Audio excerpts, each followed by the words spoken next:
Lévy sans interdit, Elisabeth Lévy. Bonjour Patrick, bonjour à tous. Alors que les Français patientent des heures aux pompes à essence, pour certains en tout cas, il y a des incidents qui se multiplient.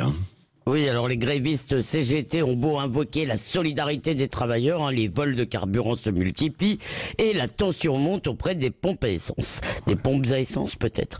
En Haute-Savoie, un homme a été poignardé mercredi, on en a parlé, par un autre qui l'avait doublé. Entre Arras et Lens, je crois que c'était avant-hier, un prêtre en habit a été traité de sale curé par un homme qui se déclarait fier d'être fils de Félaga. Et à Villiers-le-Bel, dans le Val d'Oise, lundi soir, des voyous ont carrément pris le contrôle d'une station totale. Ils ne laissaient passer que les habitants du quartier ou ceux qu'ils connaissaient peut-être. Les autres étaient sommés de leur acheter le carburant à leur tarif dans leur bidon. Ils leur donnaient dans leur coffre. Et parmi ceux qui refusaient ce racket, certains ont été menacés, leur véhicule caillassé.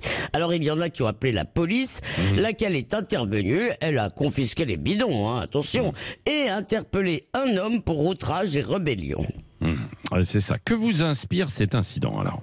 D'abord, c'est qu'on est plus près du chacun pour soi que du tous ensemble. Ouais. Alors, c'est comme qu'on l'a déjà vu dans d'autres circonstances, c'est encore une fois la privatisation de l'espace public. Des petits caïds estiment qu'ils sont chez eux, qu'ils sont donc légitimes pour contrôler leur territoire. Ça rappelle un peu aussi, ça avait duré longtemps, des Comoriens qui avaient pris le contrôle d'un parking porte d'Aix à Marseille et qui percevaient les taxes des automobilistes.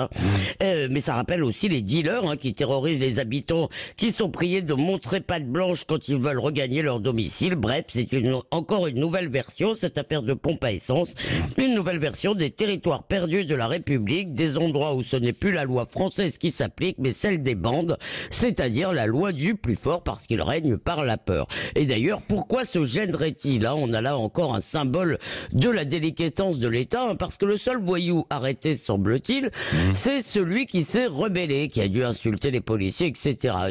Mais les autres, apparemment, ils ont pu partir trafiquer ailleurs, et je suis prêt à parier d'ailleurs que le premier est déjà dehors, et puis sinon, les policiers ont confisqué les bidons, la belle affaire. Alors, ce que voient nombre de Français, c'est un État qui persécute les honnêtes gens pour des bêtises, qui se mêlent de leur vie privée et du nombre de douches qu'ils prennent, mais qui se couchent devant la racaille, autrement dit, la conjugaison délétère de l'omnipotence et de l'impuissance. Elisabeth Lévy, vous reviendrez, Elisabeth, dans une petite vingtaine de minutes maintenant. On débat face à Alexis Poulain et les auditeurs au 0826 300 300. Dans un instant, Fabien Roussel, beaucoup de questions à lui poser.